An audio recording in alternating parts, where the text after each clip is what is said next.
Vamos lá, começamos o capítulo com Asta recebendo as boas-vindas dos Touros Negros, dizendo que agora ele é um membro do esquadrão. Todos pedem para que Asta se esforce ainda mais e que não traga desonra ao grupo. Magna diz que, como um bônus, ele vai mostrar o interior das instalações dos Touros Negros para o garoto.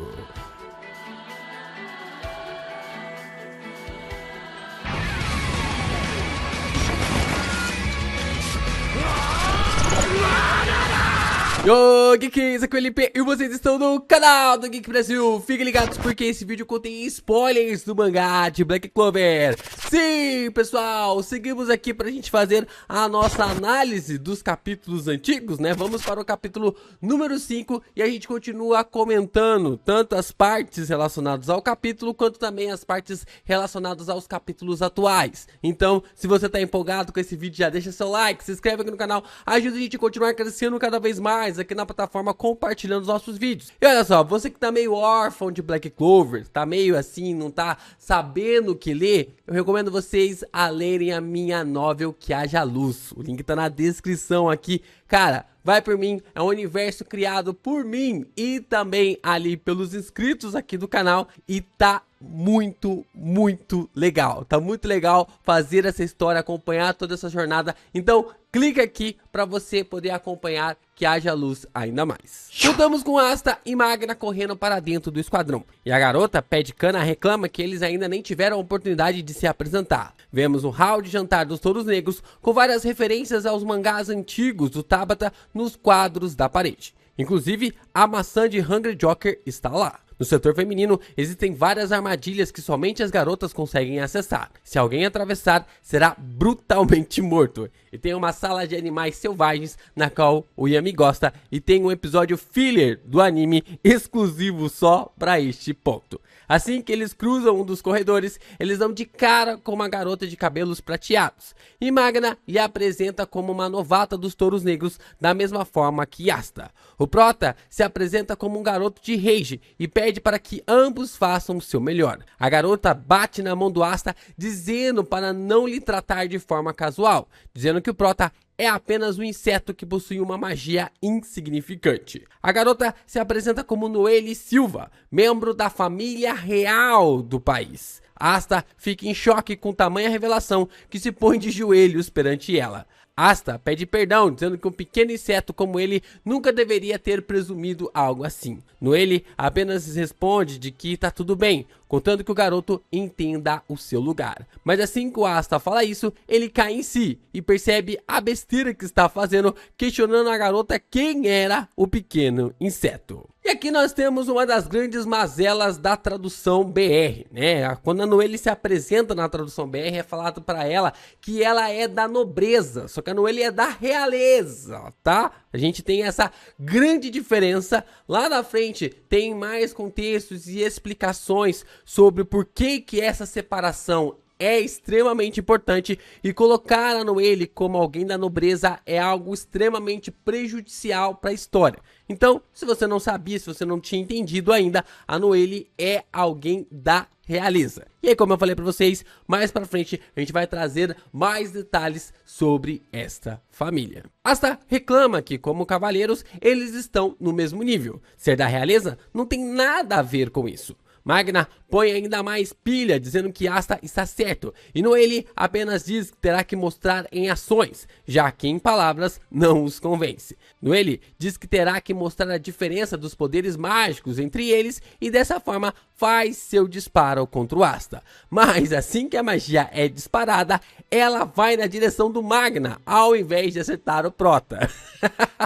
Magna diz que Noelle tem coragem de atacar um senpai, e a garota apenas responde que a culpa é dele de ficar no caminho. E além disso, quem havia dado permissão para ele estar ali? Magna fala que ele é um membro sênior e apenas recebe como resposta da garota que tanto faz, porque ela é da realeza. O garoto então joga na cara dela que se exploda. Se é da realeza, a irmã mais nova do capitão dos Águias de Prata, o capitão Yami é o único que aceitaria uma garota tão megera como ela, e pede para que ela seja mais grata, lhe chamando de idiota. Noelle sai chutando o chão, sai chutando tudo, afirmando afirmando que não participaria daquele grupo nem mesmo se fosse paga, e arranca o manto do esquadrão, lançando-o ao chão. Isso deixa Magna ainda mais irritado, e ele pergunta indignado à garota sobre o que ela estava fazendo. Asta fica indignado com a forma de como a Noelle jogou o manto dela no chão, e como ele quase havia morrido para conseguir um. Magna então apresenta o quarto do Asta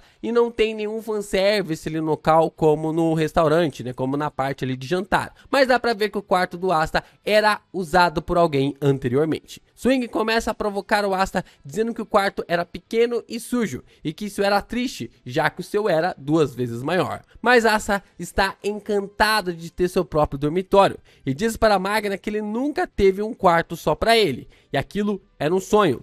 E informa que sempre dormiu junto dos seus 5 irmãos. Ele começa a tirar o pó e limpar o lugar, e diz que vai deixar o local brilhando, e Magna se despede do Asta, dizendo que ele estava livre agora até que uma missão apareça para o Prota. Asta então deita na sua cama e começa a pensar que esse é seu primeiro castelo, e diz que vai trabalhar aqui e agora, e o rumo em direção ao topo, para que se torne, assim, o Rei Mago, se lembrando do Yuno. Vemos o garoto meio que zureta ali de sono, e ele meio que está perdido procurando o banheiro e acabou se perdendo do lado de fora. Mas Asta tem plena convicção que os cômodos se mexeram durante a noite. Mas assim que ele continua caminhando, ele escuta alguns pequenos barulhos de explosões, na qual ele acaba sendo acertado pela mesma bola de água que Magna havia recebido mais cedo. Quando vemos, é Noelle que está treinando. Existe um alvo em uma árvore e a garota errou todas as tentativas de acertá-lo.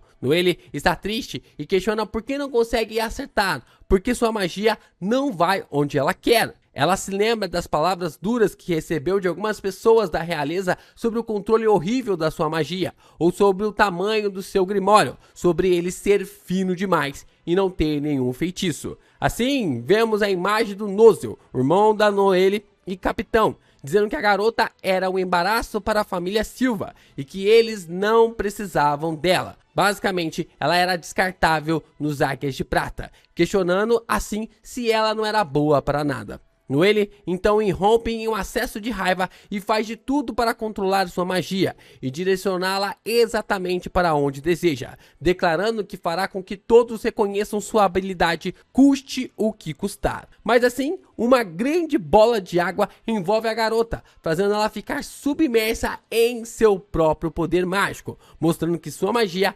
estava fora de controle. Os demais magos dos touros negros se aproximam e percebem que precisam fazer algo, pois o poder mágico da garota pode causar grandes danos. Yami argumenta que como ela está no meio dessa bagunça, se atacarem ela com magia, ela pode se machucar. E se questiona se por acaso possuem alguém que tem o poder de anular magias.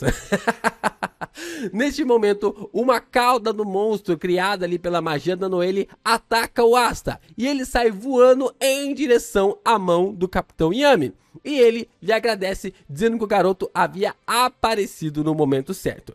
Yami pega o Prota e lhe arremessa. Asta diz que não pode voar e a única resposta que ele recebe do capitão é para que ele supere seus limites aqui e agora. Asta é jogado em uma velocidade absurda contra a concentração de água da Noelle. Ele saca sua espada no percurso e corta o poder mágico facilmente. Neste momento, Asta parece passar a impressão de que havia cortado os céus. E dessa forma, Noelle está a salva, pelo menos por enquanto. Isto até Asta notar novamente que não pode voar e percebe que estará morto se cair no chão. Mas Finral surge com sua magia espacial e o salva. Asta agradece a magia espacial do Finral e diz que está vivo por um milagre. E Yami aponta para o garoto, dizendo que ele fez um bom trabalho. Noelle está no chão, ensopada, e fica pensando que todos farão piada do poder dela mais uma vez. Mas o que a garota ouve é apenas um elogio astronômico do Asta, dizendo que o poder mágico dela é algo roubado demais. E fica se lamentando porque ele não possui nada e diz que está com inveja. Asta abre um puta sorrisão para Noelle, dizendo que se a garota treinar ainda mais,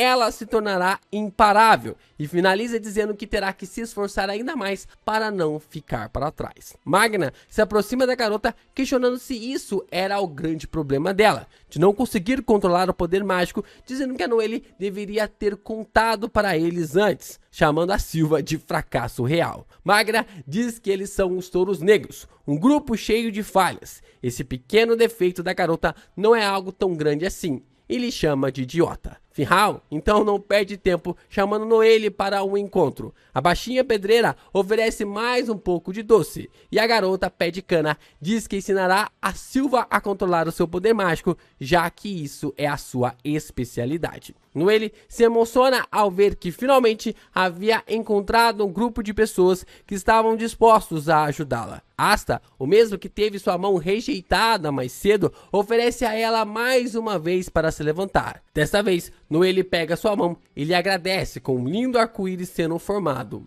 ao fundo. É bem legal ver essa virada da Noelle, né, ali com os Touros Negros. A gente percebe que ela apenas estava reagindo a um conflito interno dentro dela, né, num conceito realmente de que desde pequena, né, pelo que aparenta nesse capítulo, ela era rejeitada, né, era satirizada ali dos seus poderes mágicos horríveis, né, do controle mágico horrível que ela tinha, da forma como ela não conseguia aprimorar os seus feitiços, desde que quando assumiu e pegou o seu Grimório, né, provavelmente tem ali nem 6 meses que ela deve ter pegado ali o seu Grimório, juntamente porque se ela deve ter mais ou menos a idade ali do Yuno e do Asta, né, ela tem ali 6 meses que ela ficou com o Grimório, e mesmo assim não conseguiu aprimorar nenhum tipo de feitiço ou coisa do tipo. E a gente percebe um clássico de uma garota mimada da realeza que não consegue controlar seu poder mágico, e a gente observa que ela não é tão mimada assim, né, que esse jeito dela, né, que o pessoal chama de Tsurundé,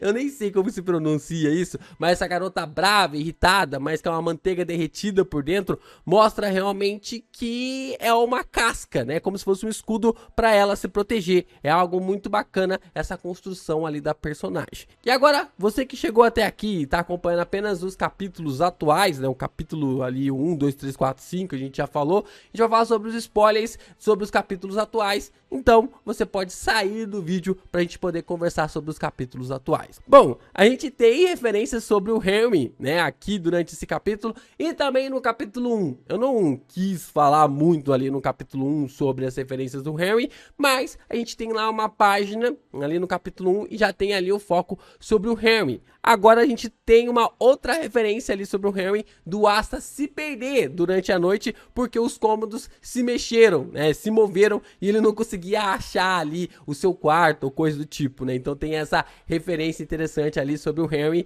que é colocado desde ali do capítulo 1, agora novamente no capítulo 5 e vários pontos que estão sendo abordados pelo personagem. E nós então também temos a referência da Donzela Celestial e o cara que consegue cortar os céus através do Zenten, né? A forma realmente de como o Asta, é muito legal esse quadro, cara, que é colocado nesse capítulo, porque o Asta, ele corta, né, acaba cortando ali essa bola de água que a Noelle cria e dá a impressão de que, na verdade, ele tá cortando os céus. Se você observar bem o quadro, parece que ele tá cortando os céus e de cima tá a Noelle, olhando, né, de cima para baixo, como se fosse realmente a Donzela Celestial. É bem legal esse ponto que é colocado para nós nos últimos capítulos, através de uma narração de uma lenda da Itika, mas que já tinha referências para nós desde lá de trás, né, desde o capítulo 5, a gente já tinha essas ligações do que poderia realmente evidenciar sobre a Noelle e também o Asta. E até mesmo essa forma da Noelle meio maluca, né, meio descontrolada, parece, né, um modo Valkyria, parece meio que o modo Valkyria já meio que tipo se manifestando, né, meio que mostrando as suas habilidades, claro, né, na sua